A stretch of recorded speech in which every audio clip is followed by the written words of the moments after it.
and the guy, their eyes would get really... And we actually just launched a new product or a platform at MBAA base a few weeks ago called the Parts Hub, which is really an e-commerce platform that allows customers to buy parts directly through our website. And so, traditional aircraft parts buying, it's a lot of emails, it's a lot of phone calls. And what we're trying to do is really streamline that whole process and allow customers to do that, online. Hello and welcome to the Business Aviation Collective podcast, sponsored by LD Aviation. I'm your host, Lindsay, and today we get a chance to talk to Greg Heine. Greg Heine was recently given the job of SVP of Strategy and Operations for JSSI. He's a former president of Flight Docs.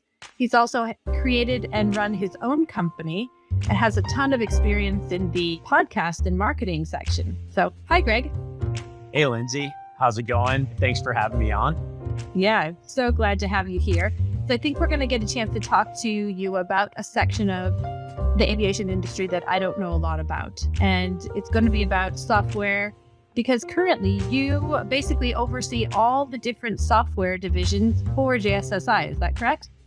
Yep. So in this new role, I've been with JSSI for about 2 months now, but I'm responsible, I'll say, for really like the customer experience for our maintenance tracking software, which is Traxall and Sierra Trax. 2 different platforms, but I handle the enrollments, the customer onboarding, a lot of the back end and the different services that we provide to customers, as well as our analyst support. And I also interact with some of the other groups here, our sales and marketing team, as well as our product development team, and continuing to expand the offering to our customers. Very cool. Okay, so I've heard of Traxall before, but I haven't heard of Sierra Trax. Can you tell us kind of what each of those softwares does? Yeah, sure. So, the core of the platforms is very similar in that we provide what's called aircraft maintenance tracking. So keeping track of all of the scheduled and unscheduled maintenance, mostly for business aircraft, right? Okay. And I would say that there is a good amount of differentiation between the 2 products. Traxall is our, I'll say, more robust product offering in that we have, the core of the maintenance tracking, I'll say, functionality, but we also have a lot of additional modules. So logbook entries, electronic signature, work orders, inventory management, purchasing. It's more, and the product caters more, I would say, to like larger Part 91 corporate flight departments, charter companies, and management companies. And we also have an integrated MRO solution, which is used by 145 operations. Okay. So it's a more robust analyst supported product, where Sierra Trax is really geared more towards owner operators, kind of smaller aircraft who are, and customers that are really just in need of the basics. They want to make sure that they're keeping track of all of their maintenance. They could see what's coming due, and they have a full records of everything on their aircraft. So I'd say that's the kind of the differentiation between the 2 products. Okay, got it. So you really run the gamut. You can go from small departments or maybe single aircraft operators all the way up to large fleets. Yeah. So, on Sierra Trax, we may have a single King Air operator who we have the owner actually flies the aircraft and is just in need of the basics. And then, on the Traxall side, we have 135 operations with 100 plus heavy business jets. Cool. That's awesome. The small aircraft operators are always kind of near and dear to my heart, because that's kind of what we always look for as well at LD Aviation. And I love that that's something that you provide for, because oftentimes companies forget what is actually a very large part of this industry. are the Sure. small single aircraft operators. Yeah, Very absolutely. And so, through kind of both products, we really feel like we capture the vast majority and have options for the vast majority of the types of operators out there. Interesting. Interesting. Okay, so I usually start out with this, but I wanted to talk about your new position there at JSSI right away. But how did you even get into the aviation industry? Yeah, so it goes back to I entered the industry in 2009, and that was with Flight Docs. And so Flight Docs is essentially a Traxall competitor. And we had when I had joined, it was a very small company. I came in really doing enrollments, like new aircraft enrollments and customer support. And, got my head wrapped around that. It was completely new to me. So building out aircraft maintenance schedules, working with customers to update the compliance and project out what maintenance was coming due. And that really was my entry into aviation. Got me familiar with kind of the technical details around maintenance planning for business aircraft, and started to learn a lot about the customer's operation and how maintenance is such a critical component of that. Mhm. And that's really where I jump started my career and kind of took it from there. And so, with Light Docs, after a few years, being on the operations or customer service side, I ran operations.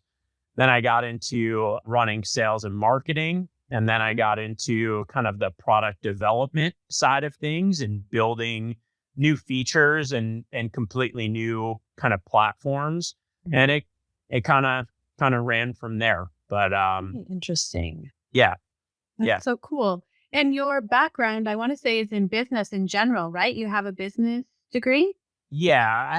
I have a business degree, and I think that I'm very thankful for my experience at Flight Docs. And we took the company from when I had joined, it was maybe, I don't know, 8 people or so. And we grew that company to about 100 people, over 1,000 customers. We had a few thousand aircraft on that platform. And along the way, I really had hands-on, experience in really every aspect of the business. And so I feel like I'm thankful for having that like kind of unique experience and not just having like a singular focus, but really understanding the business as a whole and how important it is to tie everything together, right? You can have a great product, but if you don't have good support, that's a downfall. You can have great support, but not a great product. That's a downfall. You can have both, but if you're not successful in actually marketing and selling it, that's a downfall. So, I was able to really kind of have a full picture of that, and I think bringing it to joining JSSI, which has been around for a long time, and they've gotten into this maintenance tracking business in the last few years through the acquisition of Traxall and Sierra Trax. They also have, it's a much bigger organization. We provide a number of different services to aircraft operators in business aviation. But I think my experience in coming into this organization, I'm really excited to leverage that and kind of, see the next phase of growth with this company. Definitely. No wonder JSSI picked you up. You have a ton of good experience. I find that is really imperative to growing a business. Like you said, is to know all the different pieces of that. I find that same thing. We're small. Most of the people that are on our team do wear multiple hats. And oftentimes they know how to do just about every job there is in the company. So very cool. Yeah. So, okay, after you left Flight Docs, in there was a time that you created your own company and you were doing some consulting. Can you tell us about that? Like, what was that like?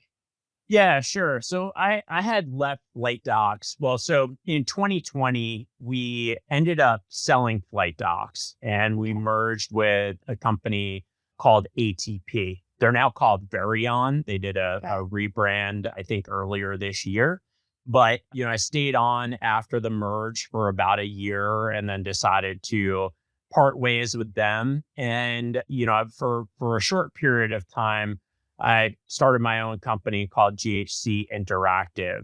And, I wanted to really be able to leverage my experience in either new product development or sales and marketing and help other companies in aviation with really those aspects of their business, whether it was building a new product, whether a software product, or really enhancing their marketing and content creation, ultimately helping them drive revenue to their business. And so I did that for, I'd say, a little bit less than a year. It was short, but it was a fun experience. Got to work with some great businesses in the space and, leverage my experience there. Very cool. You mentioned content creation. So you at one point also had a podcast going on, and it was quite popular. I mean, many people have told me about it and listened to it. Can you tell me some more about why was that important to you to create? Yeah, sure. So, I at the time as I was getting started, I really wanted to. There are a couple pieces of it that I think were really valuable to me. One, personally, I wanted to start building my network within the aviation community. Through my time at FlightDoc, many connections, whether they're customers, partners, friends, So, but I really wanted to expand kind of outside of just business aircraft maintenance, which is where most of my customers were at FlightDocs. And so I figured that, creating this podcast would be a great way to start networking with people, outside of that maybe circle that I had created during that 10 plus years. And so, on that podcast, we talked to other software providers, we talked to operators, we talked to aircraft brokers and a good mix of different people. And so it was a great way to kind of build that network. The other piece of that was, in building a business, I really believe that content creation is super valuable. And if you're able to kind of get out there and, everybody can see the power of social media.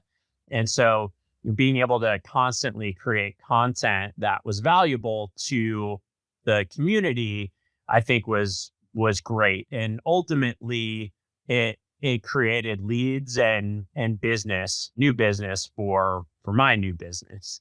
Nice. So it was a fun experience. I think we did it right. We built a studio. We kind of did like high quality video and audio. Yeah. And it was a great way to kind of build a library of content. So I did that for about a year and then kind of got pulled into some other business ventures. And so we've kind of hit pause on that and we're reevaluating what we're going to do with that podcast. That's so cool. I think some of the people that listen to this podcast are entrepreneurs. And I think sometimes they're like, I'd like to do a podcast as well. Sure. But it takes time, right? Any suggestions for maybe somebody who's looking to start out?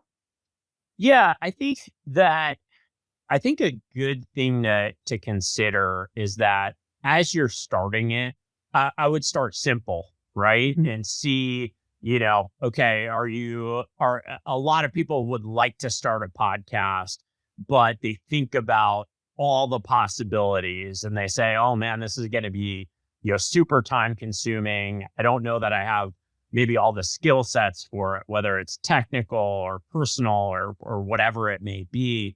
But my recommendation would be to kind of start simple, like just book some episodes, do conversations.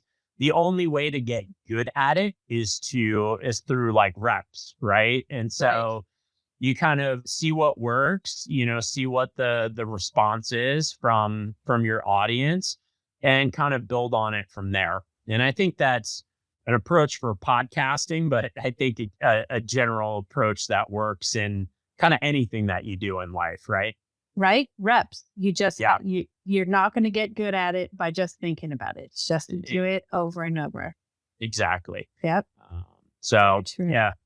Yeah. How about, what makes a good podcast guest when we are, maybe looking out and trying to figure out who we want to talk to? I would say that anybody who has a real passion for whatever, whether it's something personal or business related, anybody who has a good passion for it, likes talking about it. I think that, one thing from aviation in particular is that you don't get that much exposure to the people behind all of everything that runs this whole industry, right? Point. Yes. It's a lot of, I always say it's a lot of kind of dry press releases, kind of well thought out, well worded stories that you'll see in some of the publications. But I think it's really cool what these podcasts have done in kind of bringing that personal feel and getting exposure to some of the people behind all the different companies in the industry. So I agree. Yeah, it is. It's so fun to get to know somebody more in depth and almost in a personal way. For sure. Yeah. Oh, very cool. Any favorite podcast guests that you had along the way? I don't want to pick favorites, but it's hard. I think for me, software is it's where I've had all of my experience. So it is cool for me to talk to, other entrepreneurs or leaders from aviation software and kind of get their story. And it's not an easy business to get into. There's a lot of investment that has to be made to make a product that works in business aviation, due either to the complexity of the operations and what's needed, or also the regulatory aspect of aviation. And so I had a lot of conversations around different software products in the space that were really cool. And it was just cool to hear their story of how it came from an idea to an actual product that's used in the market. I think that's fascinating because mine is more on a service base. We have services that are available. We can create services and really we can implement those services and with some minor tweaking tomorrow if we wanted to. Software is not that same way. So there's a lot. I can understand what you're saying about so much time must be going into creating this process, making sure every button works, right? Using beta testers. And I'm sure we've all seen products that have been out there that didn't make it to the sales part. Yeah. And, there's a lot of the things, like if you were to look at maintenance tracking software in the space, there's a lot of legacy products out there. There's been tools that are based on technology from 20 or 30 years ago. And so as we build new technology, we always have to consider what the status quo is, and then how customers are going to respond to new tools out there. And so the learning curve kind of thing that you're talking about, maybe somebody's like, oh, I used to do it this way every single time.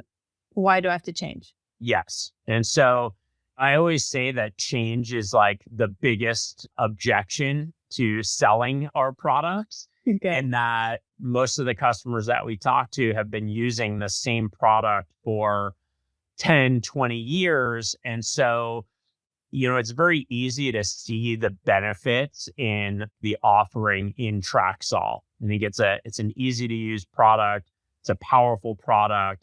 We provide best in class analyst support to our customers, but customers are just, they could see that when they look at the product, but the idea of, okay, well, this is how we've done it for so long. Can we bring ourselves to make that change? And over the years, I've seen thousands of flight operations make those types of changes. And the thing about it is it might be a little bit painful initially, right? Doing something, a new process or a new tool it can be difficult right out of the gate, but you have to always think about the long-term benefits. Yeah. And we really have the opportunity with a product like Traxall to transform the way that customers are doing things and really like significantly cut down their workload on a day-to-day basis. But getting over that initial kind of bump in the road on that change can be, it can be a difficult pill to swallow. Yeah, we definitely see that because sometimes when we'll go into a flight department, while we don't really work on the maintenance side, we're on the scheduling side, but there are same type of thing, I imagine, is that there are some legacy softwares out there that definitely do the job. They'll work, but then there's some newer ones that are up and coming with some new options. And I see similar worries, like what if it doesn't do what my previous software did? Or what if I can't push the button that I used to push and it would do this, that learning process. Exactly. Yeah. Yeah. And I think, I have experience in the flight operations software as well in that space. And I think there's always the concern about we're running our entire operation on this platform. So crew, flight scheduling, currencies, a lot of the platforms also do quoting out to customers. And so we also have like kind of that customer insight into, they have some eyes on this platform as well, or what comes out of that platform. And so what I see a lot of operations kind of get stuck on is trying to make sure that the new platform that they're evaluating covers every single thing that they do in their current process. Which is understandable. You don't want to lose anything. But the downside of that is that this new technology, while maybe it doesn't do 100% of the things that your old software does, some of the features that are available today can like increase your productivity on specific things by like 10 times. Right. And I think it's, as you're evaluating new products, it's important to consider really that big upside that's available and understand that there are some kind of gives and takes, but ultimately some of the new technology out there can really like significantly improve your operation. That's a really good point. So maybe so it doesn't do one thing, but now you've gotten an hour extra in your day because it fixes another maybe slower process that you have. And I wish that people too would look at their processes, not so much like, oh, this new software doesn't do it, but is this process actually necessary? Like maybe we just need to get rid of that process in general, because I would be willing to bet that many flight departments have outdated processes. Sure. Just that don't need to be there anymore. Yeah, for sure. I think that as you're evaluating new software, a big piece of that is also evaluating your internal processes and seeing, okay, we've been doing this for so long. Why are we doing that? Where is the value in it? What are the obstacles with our current process? And can adopting a new process tied to a new software really have a significant impact for us? Yep. And I think one example that I find is looking at like maintenance tracking in particular. Customers there's a few examples, but like sometimes customers get focused on, hey, we do this one thing in our software or current software that you guys don't do. And a lot of those are sometimes things that they do like once a year. And maybe it solves like, yeah, that process will now take you 15 minutes to do with the new software. It took you 2 minutes to do with the old software, but you're doing it once a year. Yeah. Whereas the rest of the processes that we're going to be improving every single day, and the efficiencies are exponentially greater, but they tend to focus on those small things and get caught up with that. Yeah. And so, my recommendation for evaluating new software is really looking at it with an open mind and considering the day-to-day impact versus the one-off needs that you may have. Yeah, that totally makes sense.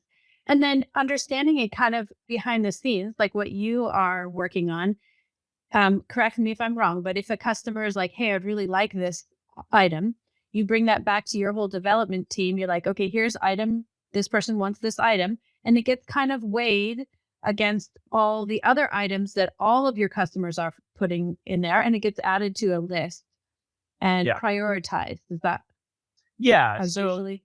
there's it that prioritization can be complex, right? Mm-hmm. Especially when you're looking at, we're serving a variety of different customers and their needs kind of vary.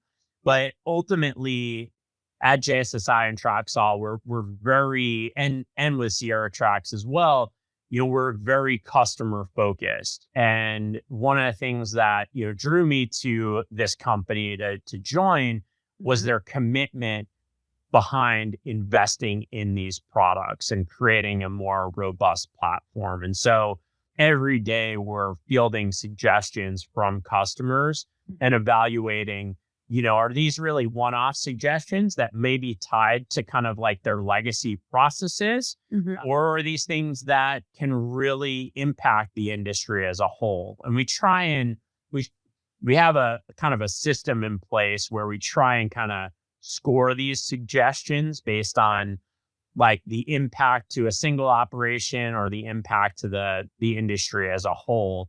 And that's really how we create our roadmap for future development. That's excellent. I wish people in general who are maybe getting new software or even not, that you could kind of look at it through a lens that way. So if us as a customer, like, hey, well, I really wanted to do this specific thing, well, how will that help the industry as a whole?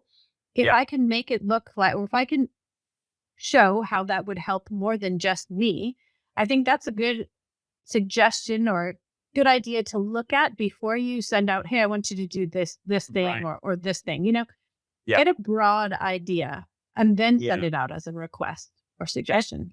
And I think one of the additional benefits as you look at, partnering with a new software provider, whether it's on the maintenance side or on the flight operations side, like the amount of operators that we are talking to on a daily basis, like we're talking to literally hundreds of operators every day, right? And so we're really able to, we kind of have become somewhat of a focal point for gathering this customer feedback and understanding best practices and what processes work. And we're able to, we really design our software to really streamline a lot of those processes and can help our customers implement processes that have worked well for other customers. And so, I think that's going back to kind of your original point on, as an operator, I want the software to work based on my existing processes that I've had for the last 20 years. A shift in that mindset and really looking towards these providers for feedback on your processes can be really beneficial. And we've seen customers really gain a lot of efficiency and quality in their data through adopting some different workflows. Yeah, it's like benchmarking. It's almost like if you were to ask your software provider, how do I do this? The software provider is essentially benchmarking all the rest of their clients, and most likely you'd come up with an idea for you. That's cool. Yeah, sure. That's very cool. So kind of moving along for maybe on the more personal side, we were talking about learning more about different people. What do you do in your non-work hours? Yeah, sure. So outside of work, I've had a few hobbies that I'll say lifelong hobbies. Yeah, I grew up surfing. I've always been on the water, but I grew up surfing, Nice. love surfing. I've kind of traveled all over the place to surf. Unfortunately, living on the west coast of Florida, surfing isn't as prevalent as it used to be for me. Okay. So, today I'm really into fishing. I grew up fishing too, but when I moved down to Florida, got really big into fly fishing. And so that's kind of my love. And then I also love photography as well, but don't do it as much as I used to. Well, yeah, work keeps us all busy. Yeah. Okay, I do have a question though. What about where's your favorite place that you've been surfing? It's tough. I grew up in New York, and I grew up surfing in the Northeast, which most people don't think about New York or New Jersey or the Northeast as like a place to surf. Wetsuit and yeah. So I would surf through the winters there and blizzards and in the freezing cold.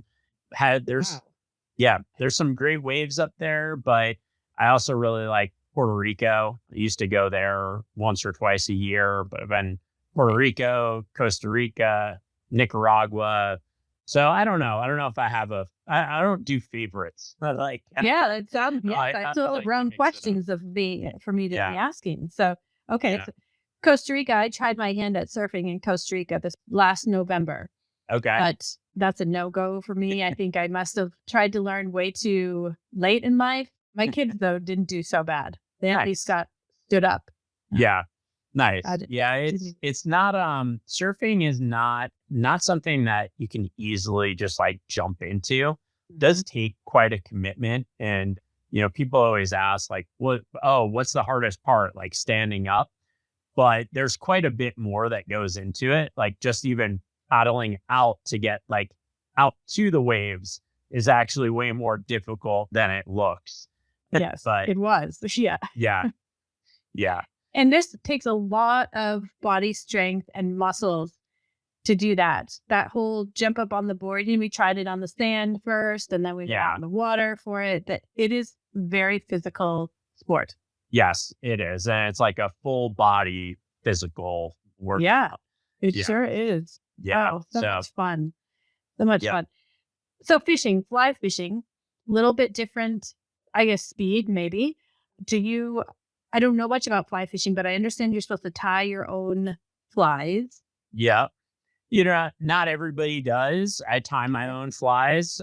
And, we being down in Florida, I really just do saltwater fly fishing, which is a little bit, I think when most people think about fly fishing, they think about fishing for trout in the rivers, like up west or up north. And the type of fishing that we do down here is saltwater for like redfish, snook, tarpon, bigger fish. And we're fishing from a boat most of the time. And we're really, I call it's kind of more like, you're almost doing more hunting. So you're actually looking for fish, and you're actually trying to present the fly to them to eat it. And so it's a little bit different than, like bait fishing, where you just go anchor up in a spot and throw out a bait and wait for something to bite it, which, I do that from time to time. Nothing wrong with that. But yeah, fly fishing is kind of, I'd say that there's a little bit more to it, which keeps it interesting and exciting. Very cool. Now, I wanted to ask about this a little while ago too. In your previous work, you used to sell yachts. Right? So didn't sell yachts. Okay. But, I, like I said, grew up fishing. I've been on boats all my life. And we built a software that's actually very similar to a flight docks or a Traxall, but it is geared towards yachts and commercial vessels.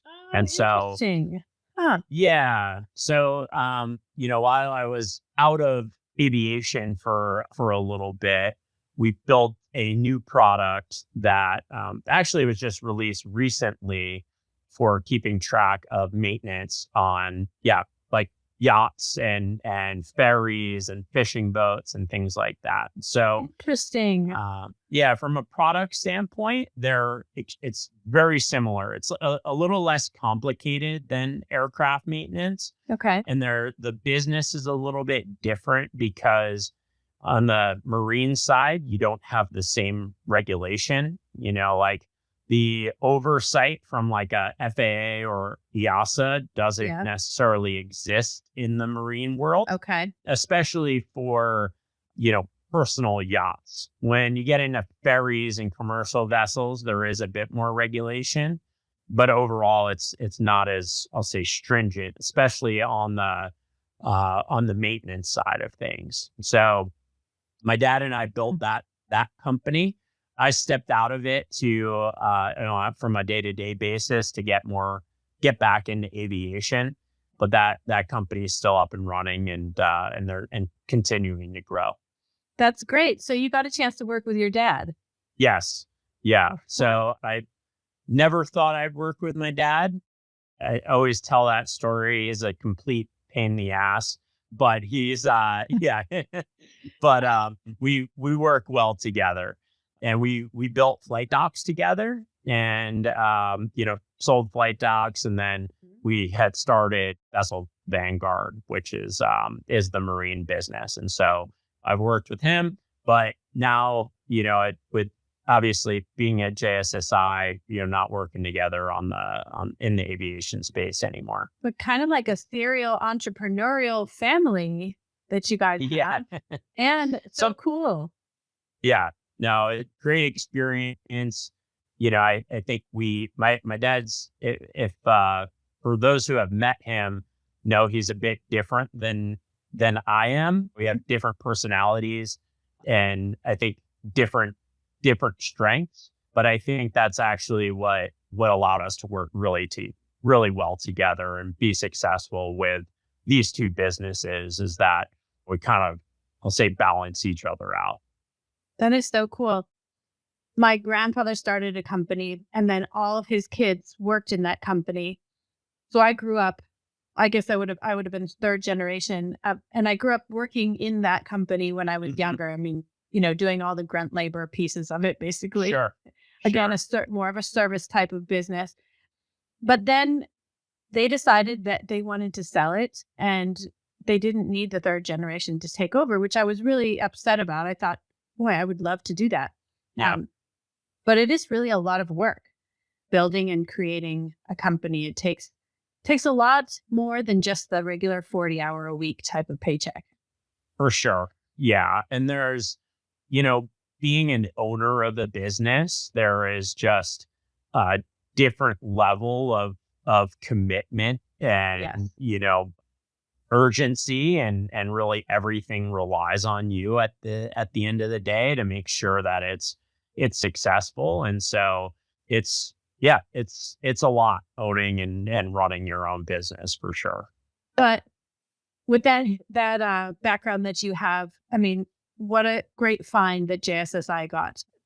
Your skills are definitely going to be able to grow that software department. So super exciting. I'm sure they are very excited to have you.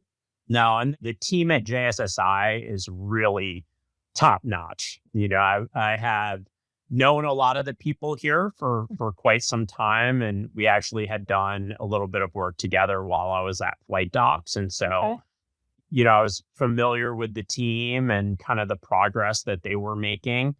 And, today, one of the reasons why I really wanted to join was because of this team and their approach. And so, obviously right now I'm focused really on the software business, which they're committed to growing, but the company as a whole is really providing a number of services that really, I'll say, are somewhat end to end. So providing like advisory services prior to the purchase of an aircraft.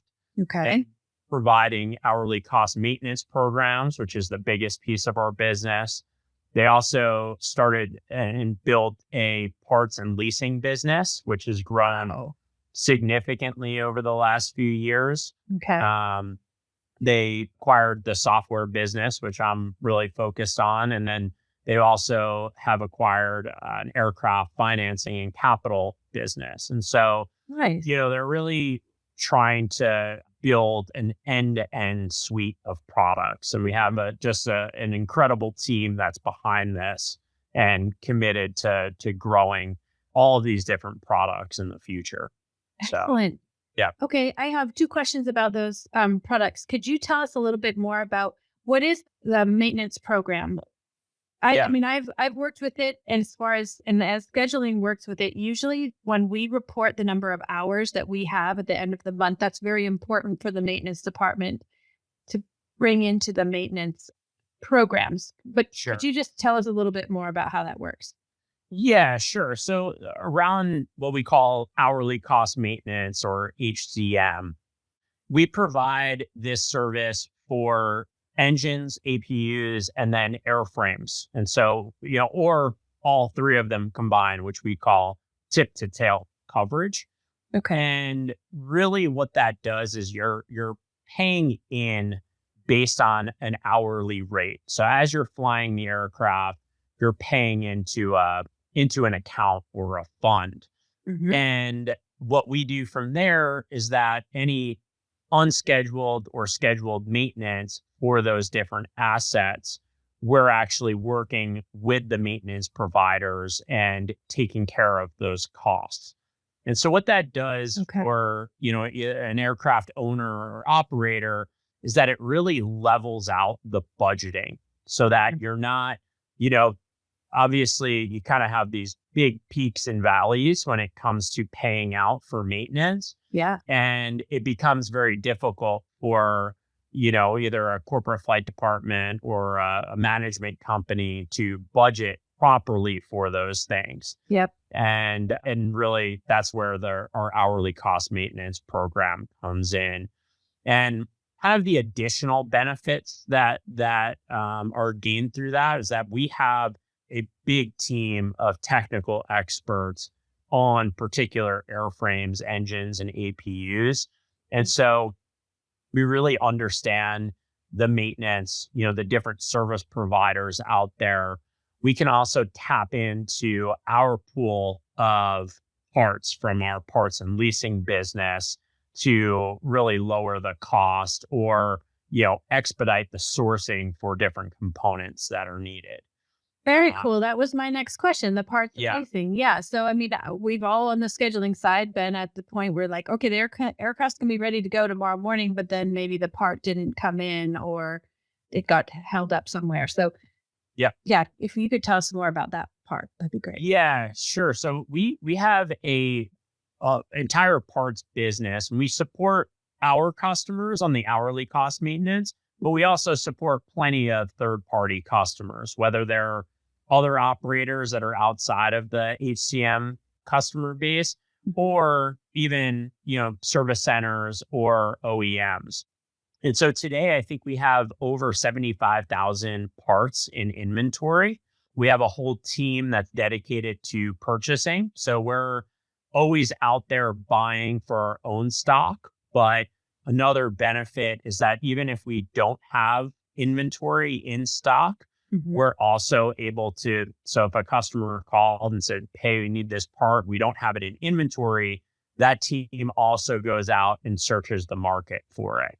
And we have a pretty significant coverage there in the number of, aircraft makes and models that we support.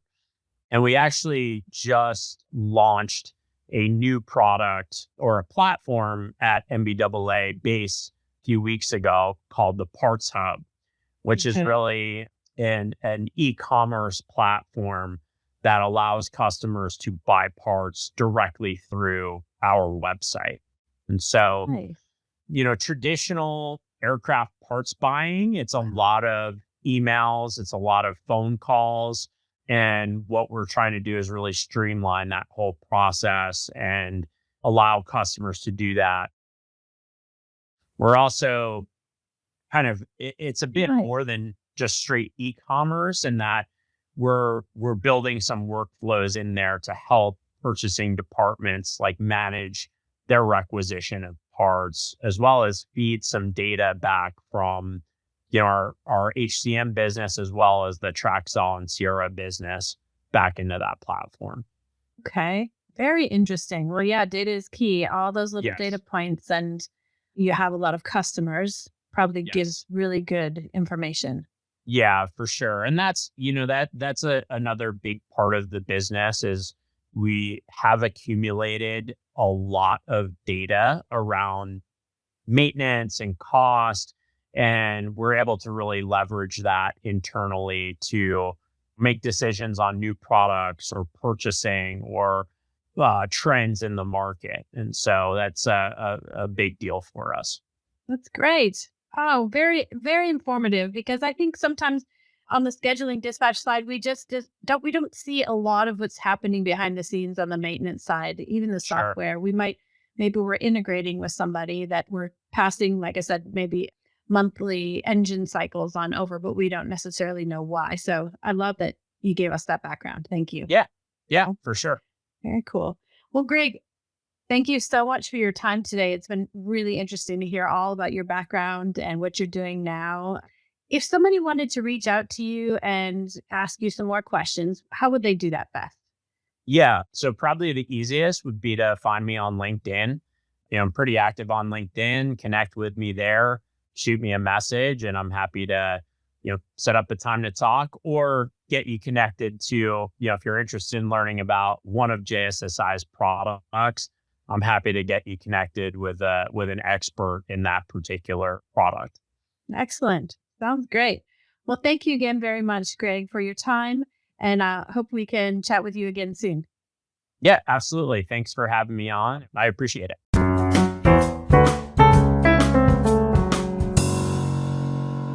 Thank you for listening. Please stay tuned for more episodes and check out our website for up-and-coming podcasts. This has been a production of the Business Aviation Collective, sponsored by LD Aviation.